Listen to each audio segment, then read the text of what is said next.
আসসালামু আলাইকুম আল্লাহর বান্দারা, কেমন আছেন? গতকালকে একটা ভিডিও দেখছেন না? বিয়ের দাওয়াতে গেছিলাম।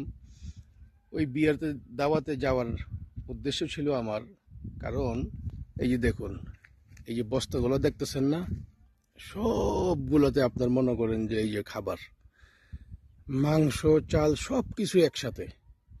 কারণ আমি যদি এগুলো যদি না আনতাম, এরা সবগুলো ডাস্টবিনে ফেলা দিত, সবগুলো ডাস্টবিনে ফেলা দিত। এই জন্য আমার মাজরা থেকে প্রায় 40 কিলোমিটার দূরে গিয়ে আমি এই খাবারগুলো সব নিয়ে আয়া পড়ছি।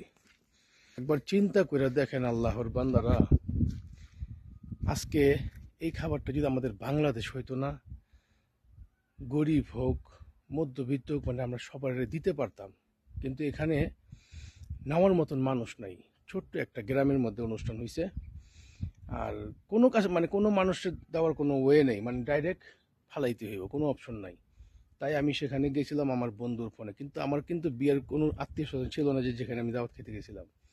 তো যাই হোক, সকলে আমার জন্য দোয়া করবেন। আমি এখন এই খাবারগুলা সুন্দর করে সংগ্রহ করে রাখার চেষ্টা করব, যাতে 4-5 দিন আমি খাওয়াইতে পারি আমার মুরগিগুলোকে। তো সবাই দোয়া করবেন ইনশাআল্লাহ।